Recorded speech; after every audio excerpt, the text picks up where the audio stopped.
Okay, we are learning the Maimer for Parshas Vayakil, Staf Pei Vav Amid Beis on the bottom of the page. The Maimer begins with a quote that the Parsha opens with Vayakil Moshe Eskol Adas B'nei Yisrael. And Moshe assembled all of the community, the attesting community of the Jewish people. And he said to them, for 6 days you should do all of your work. On the seventh day, it should be for you sanctified as Shabbos, Shabbos, and Lashem. So the Alter Rebbe begins with a question. It says in the Gemara that why is it that the parsha about Shabbos is put in conjunction with the parsha about the Mishkan, and also why is it that when Moshe Rabbeinu told the Yidden in Parshas Trum and Tetzaveh, and again the message ultimately being that you're not even allowed to build the Mishkan on Shabbos, certainly not allowed to build your own private home on Shabbos, but there, back in Trum and Tetzaveh, he first told them about the laws of the Mishkan, all of the Shara and the Shulchan, the Menorah, etc. And only then did he tell them about the malacha of the tapestries and so on. And then after all of that, in Parshas Kisisa, he told them about the prohibition of building the Mishkan on Shabbos. That is, first he spoke about the furnishings of the Beis HaMikdash, then he spoke about the tapestries, and then he spoke about Shabbos. But here, Moshe Rabbeinu tells the Yidden in Parshas Vayakpel the same information in the reverse order. First, he tells them about Shabbos. Then he tells them about the Mishkan. Then the structure of the Mishkan. Then he tells them about the furnishings and utensils. Now, the pasuk says, "Make from you mikdash, and I will dwell within them." And as we always emphasize, it doesn't say I will dwell in it. Rather, I will dwell in them. That is, within every single Jew. That's where the glory of Hashem will rest through the Mishkan. And now we experience this through our engagement in Torah and mitzvahs. The Torah is like the utensils of the Mishkan. The mitzvahs are like the structure of the Mishkan, because through the mitzvahs, we create garments for the expression of the nefesh. Like it says, they will go before you in righteousness. The glory of Hashem will include you. And this is the characteristic that is represented by the tapestries which surround us, like the mitzvahs surround us, in contrast to Torah, which is more like nourishment that is internalized, as it's described in different psukim. That is, the kelim of the Mishkan are more personally internalized. Next paragraph, we're on Pei Zayin Amud Aleph, and the right-hand side in the middle. So to understand this, we have to first understand the statement that we say, I am Hashem, I do not change. That there is absolutely no change or impact on Hashem through the fact that the world was created. Just as God existed exclusively before the world was created, so too after the world was created. Like we say it every morning in the davening, you are the same before the world was created and you are after the world was created. This means to say that the creations have no change, God forbid, on Hashem. That is, that since the life force that is drawn down from Hashem to give life to the world is a general life force, and this life force is only a glimpse from the very essence and fabric of Hashem that radiates through this insight, this ha'ara, and through this ha'ara that comes from Hashem, he gives life existence and creation from no thing to something, ayin liyesh. But Hashem himself in his very essence and fabric is exalted and detached from any categorization of worlds. And this is why Hashem is called detached and separated, even though we say that you, referring to Hashem, gives life to everything. The Iker Chayas and its Kiyum is only from the level of a Ha'ara Ba'al. And this Ha'ara is a midah of the Malchus of Hashem. Like we say, the Malchus, which is the expressive quality of Hashem, is the Malchus of all worlds. That this gives life to the worlds from a quality, again, of Malchus. And this is what we say, Yishtabach Shimcha, we give praise to your name, La'ad Malkeinu, for the sake of your being the king. That is, from the expression of the character of Malchus, that is also referred to as your name. It is forever, that is, without any end. Because the characteristic of Malchus is also the literal infinity of Hashem, because again, it is only an expression, ha'ara thereof. This is what we say in the bracha of Yitzhar, that mashmiim biyura, we hear with reverence, yachad all together, bekol, in the voice, Divrei Elokim Chaim, the words of the living God, umelech olam, and the king of the world. That we cannot grasp anything other than this minor expression from the level called the living God, Elokim Chaim, the level called the king of the world, Melech Olam, that his voice is expressed to us, as has been established. However, the very essence and fabric of Hashem, that remains detached and separated. No thought can grasp it. It never changes. And this is why it says that the chayos, these spiritual entities, carry the throne of Hashem. That is, they are stricken with the reverence and fear of the character of Hashem's malchus, which is that he is the king who sits on the lofty and exalted throne, and therefore they accept upon themselves the Ol Malchus Shemayim. Next paragraph. Now, this quality of his malchus that is expressed from the light and life is also manifests in two ways. What we can refer classically as Seviv Kolam and Mamalik Kolam.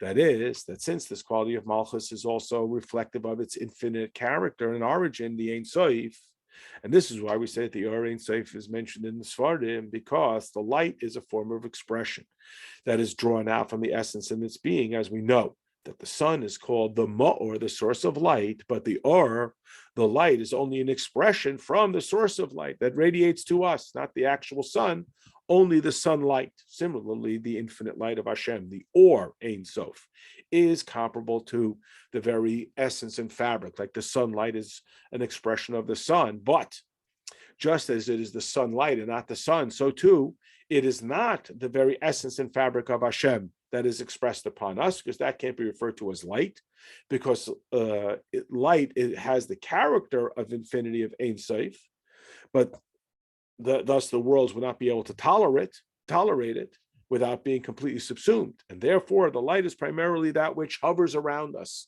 It surrounds us like culture. And it's only through intense and abundant tzimtzum that some characteristic of it can be expressed to us here in this physical world. Very bottom paragraph. Now we understand properly why the Mekubalim, the Kabbalists, describe this expression of the Chayas from the Creator as light. Like we said before, the light that's Ein Sof, we find it in Tanya as well. And even though there are many explanations for this, one of the reasons is because, top of the left-hand column, just like in the physical experience, when you have a glimpse of something that is expressed of this light from the sunlight onto some manner, so the light, the sunlight, is only a very shallow, it's a mkiff expression of the matter, and it doesn't enter into it personally. It's just like I'm bathed in sunlight, but it's not internalized. Turns out that this radiance is an expression of that which is otherwise inaccessible, Helam. Because when you have a cloud and the sun doesn't radiate, it's completely blocked off. That when the sun ray expresses itself and lights up this world and those who live on it, then we call that revelation. Nevertheless, this revelation is a quality called mkiff that cannot penetrate within the land itself.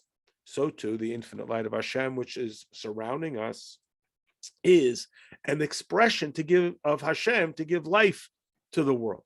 And prior to the creation of the world, Hashem's name was subsumed within it. It was exclusive in his very essence and being. And this is what our sages mean when they said, prior to the creation of the world, there was Hashem and his name alone.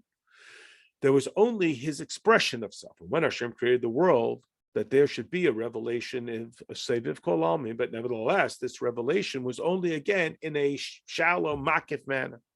And therefore, it is comparable to the sun, just like the sunlight lights up the world, but it doesn't literally penetrate my being. So too, this light from Hashem impacts the world, sustains it, gives it existence, but does not penetrate the person. Next paragraph. And this is what it means when we say, we will exalt you, the king, the God who is king. We will bless your name forever. That seemingly, what does it mean forever? Because a person can't bless Hashem forever. A person will live 70, 80 years. What then does it mean? That we will draw down this level of godliness into the world. And this is what it means forever. And in order that there should be this drawing down from the origin and the source, through this exaltedness, that is an exaltedness of the quality of the Melech, which is this Sevev Kolamim, this all-encompassing sort of cultural characteristic, like the elevation of the king himself over his people, which surrounds them. And from there it is drawn. that we should bless Hashem in the personalized manner, the Mamali Kol Almin, and this is why we say that through the voice of the living God, the words of Elokim Chaim Melech Olam, that the voice is an expression, just as a person uses his voice to express himself. Next paragraph. Now, just as it is generally, in the light and the life force that is drawn out from the infinity of Hashem to give life to all of the worlds, you have the quality called soive that surrounds, and mamali that penetrates. Similarly, also in the expression of the revelation of godliness that we draw down through Torah and mitzvahs, we have these two levels, because through mitzvahs we draw down what we refer to as the garments that surround us. Because again, it doesn't use this example, but when we put on tefillin, it still remains separate from us. The lulav is still a separate entity. In contrast, when we learn Torah, the Torah becomes personalized within us. The data penetrates our existence and animates everything about us. The idea being that the 248 obligatory commandments, which are described as the 248 limbs of the king, and they are the instructions of the king, that is the limbs of the king, that just like a limb is an expression of the aspect of the neshama that is embedded within it. For example, the capacity for writing in the hands and the capacity for movement in the feet, and so on. Every one of our limbs is a means of expression of the distinctive characteristic that is designed for it. So too, the 248 mitzvahs are kelim. They are mechanisms for the delivery of this divine characteristic that is drawn out by them and through them. Like it says, place upon them, same tasim, place you shall place upon them a king. That is, to draw down upon yourself the commitment to the obedience to the king through mitzvahs, which are the instructions of the king. Just like when a person puts on a talis, he enwraps himself in the authority of the king. And through this, he draws down from the characteristic of the malchus onto his being. And this connection is a quality that is surrounding. And that's why it says, tasim alecha, place it upon you. It should be something that is above you. You should be enclosed in the works of mitzvahs that are called, again, the limbs of the king. And through this, we draw down on our soul this quality of mkiff from above. Like we say, we will come in the garments of the king. Like Mordechai went out in the garments of the king. That the character of the king is called the garments because it is not invested completely within the world in a personalized, internalized manner. Rather, it is worn like a garment from above through mitzvah activities, which are the garments through which and via we express and enclose ourselves in the character of the Malchus of Hashem, that there should be this garment and this Malchus that surrounds us, that when a person will fulfill a mitzvah, he will draw upon himself the garment of Malchus, that it should be drawn upon him, again, still in this cultural concept, Mkiff. For example, when a person puts on tefillin on his arm and on his head, that these have the four parshas. He draws down upon himself the four concepts of moichin elyonim. That is, that the parsha of Kadesh is the characteristic of Chachma. The second paragraph of the Shema is Bina. And in order to draw this down through putting on the tefillin, which are written on parchment with ink in the physical manner, they're not revealed within the person, just like the physical tefillin remains separate entities within the person, but it radiates, it sits upon the head. It's in a quality called mkiff. And through this, all of the mitzvahs are drawn down from the quality of malchus, in the quality called mkiff al nefesh, and these mitzvahs are called limbs, just like it says regarding the limbs of a body. That when you grab a person by a limb, we're on now Daf Pei Zayin Amid Gimel, on the back side of the page 174 in the top right-hand column, you drag a person by his hand or by his leg. You draw the whole person to you because you hold one part of him. You hold hands, you draw him closer. Similarly, whenever we do a mitzvah, any one of the mitzvahs, even though, quote, it's only one of the limbs of the king, yet when we do it, we draw the entirety of the king to us. And this is what we mean when we say we will exalt you, our king, our God, the king, that is in an exalted level through us blessing him in a manner that is personalized. And this is what it says that David made a name for Hashem, that through the mitzvahs, we draw down this level of malchus, that he should be the king over all the worlds and under all circumstances and places. That this is the idea that we draw down the makifim, this surrounding cultural, I keep using that term, quality, through mitzvahs. And this is indicated also in the tapestries that cover the Mishkan. Now, even though it is true That specifically the 248 obligation mitzvahs are the 248 limbs, but in general, we divide this up into 7 different characteristics. That is, these amudim, these pillars, are the mitzvahs. The 613 Torah mitzvahs, the 7 rabbinic mitzvahs are called tarach, the 620 pillars of light. And in general, these are 7 levels, the 7 midos. And that's why in the tapestries of the Mishkan, there were 7 different colors, blue and purple and so on, all the different colors, the skins of rams, the skins of the tachash, etc. Because these tapestries surround. Again, remember, you have the beams and you have the tapestries laid over them. And that image is the idea of the mkiff. That's what surrounds us through the mitzvahs. We create a certain culture. And this is also the idea of the garments that Mordechai wore, like we mentioned before, that Mordechai wore the garments of the king, even though it only mentioned 6 of them and not all 7. Similarly, all mitzvah actions which draw down this mkiff level, like the hieriעות, like the structure of a home that surrounds you. It's not personalized, and through Torah study, which we personalize, we internalize the lesson. We, just like food, we take something from outside and we bring it within us. Next paragraph. Now, before we get into the specific details of the levels of Torah, we first want to explain the idea of Shabbos. And again, as we mentioned, that we pair up the mitzvah of building the Mishkan right with the mitzvah of Shabbos. Again, in one circumstance, the Mishkan laws come first, and in vayakehel, the Shabbos laws come first. And we mentioned, again, these 3 things. We have the tapestries, we have the furnishings, and we have Shabbos. Now, we know that Shabbos adds to every Jew. On Shabbos, every Jew has another neshama, the extra neshama. Now, this seems odd. What is the idea of this extra neshama? We don't sense it. A person feels like he feels the whole week.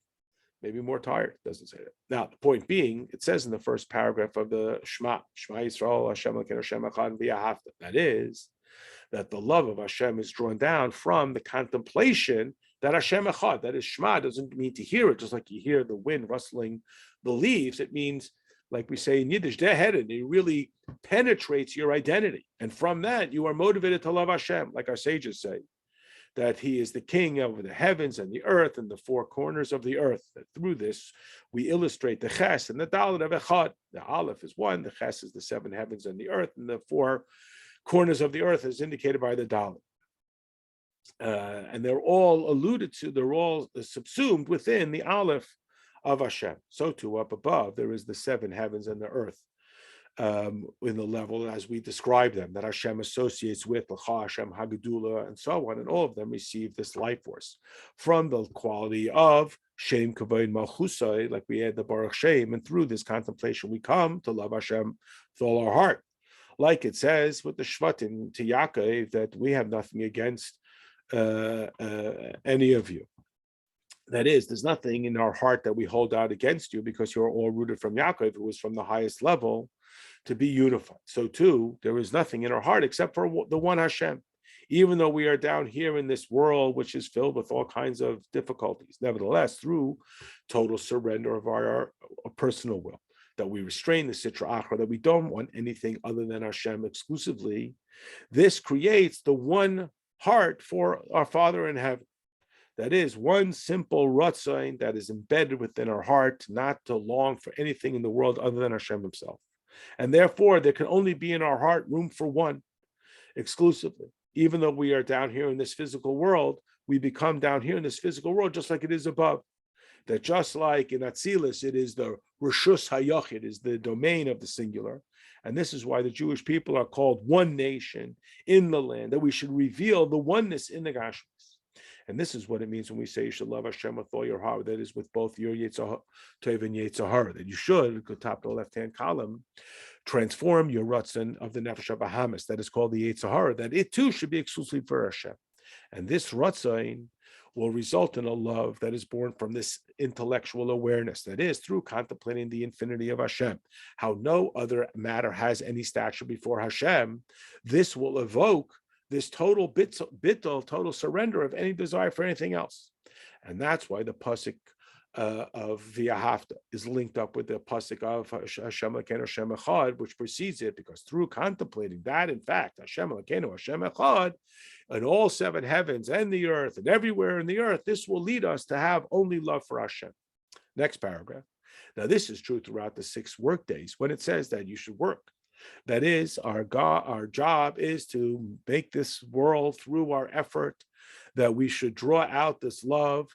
And it's not going to happen unless we're willing to put in the effort to overcome the distractions of the Yetzer Hara and to engage ourselves with intensity and commitment in all spiritual 39 forms of malacha, planting, and so on and so forth. This is explained. And this level of ava that we have during the week is a love that is drawn from the seichel and hisbeinus. But on Shabbos, we add another neshama to every Jew. That is, something new was brought to the Jewish people, which they didn't have during the week. And that's a level called Ava and Ratzon of Hashem that is beyond Seichel. Because there's all kinds of levels of Ratzon. There's a Ratzon that's born of Seichel. You contemplate something and you become enthusiastic about it to the point that you're passionate about it because it came from Seichel, but it's still subject to my passion. Just like a person thinks about one thing, he becomes interested in it. Tomorrow, think about something else. But then there is a level of Ratzon that comes from above. It's even beyond Seichel. And this is revealed within the person, this level of love that is not the product of analysis. It simply is a love that is beyond any explanation. This stems from the very essence of his soul that is beyond Chachma. Like we say, a person desires what he desires for some matter because it just touches to the very essence of his identity without any rational explanation, because it's far deeper than Seichel. Omuk miseichel, deeper than Seichel. Like we know that there's a Ratzon that is beyond Seichel. We say, that's it. This is just my Ratzon. Kachala b'machshava. There's no reason for it. And there's a passion and a love for Hashem that is revealed exclusively on Shabbos. And that's this abundant love, this Ava Rabbah that comes from above to below into our godly soul on Shabbos. It is not commensurate with our seichel or what we have thought about. It is beyond all of that. It is beyond chachma. That this revelation, this passion that we can experience only on Shabbos, because the 10 statements that created the world during the 6 days of creation, that Bereshis which is the first of those 10 statements, is called Chachma Ilah, and it's brought down here into this physical world. Similar like when a person writes or he makes a piece of art. And that's why the 6 days of creation, which are all receiving from the Chachma Ilah of Bereshis. But on Shabbos, it says, Vayinafesh, and he restored his neshama, that the completion of the malacha elevated even the Chachma and the Midas to higher than the Chachma, a level that we refer to as Vayinafash, which is a reference to pure and simple alignment of pleasure. Not sensory pleasure, but the pleasure of the essence of the soul. And this is what it means that we turn to all of it, that which is higher than Chachma, higher than anything that came that we can explain. Because if there's a first, then there's going to be a second. But when we talk about the essential, there is no comparable. Like we know from Hamagid Mirashis and so on, and other illustrations of the distinction between first, as in first, second, third, and that which is from the very essence that precedes any expression or experience. And that's what occurs on Shabbos, Vayinafash, that we elevate this Chachma to a level that is even higher than Chachma, which is not attainable during the 6 weekdays when we are, at the best, influenced by the highest level of Chachma, but not that which comes before Chachma. So too, at the time of the Malacha, we cannot reveal this passion. Only when the malacha is done after the 6 weekdays, then we can see this essential passion. Like you see what the objective was only when the job is done. And that's this highest level of ratzon that is brought to the person, this expanded level of love higher than seichel. Like it says, it is better for me to nurse from you than to have all of wine, and so. Very bottom paragraph. This is the idea of Shabbos, Shabbos, and Lashem, because the drawing down of this passion, which is from a ratzon that is higher than seichel, that is drawn down and revealed on Shabbos, is dafka when there is some mechanism to reveal this light, and that this mechanism, this keli, is the ratzon atachtain that is born of the seichel, which is the quality of teru shebichsav. This takes us to the top of I'm sorry, I made a mistake there. That's born from the Seichel and this Beinus during the 6 weekdays, that this is the Ratzon down here in this world that becomes a Keli to be ready to receive the Ratzon that comes from Hashem at the higher level that should penetrate within our very existence when that Ohr rests mamish within the Keli. Okay, we're on the very top of Daf Peiches Amud Aleph, just 3 lines from the top. This is where we'll stop for now, and we'll continue in the next mimer.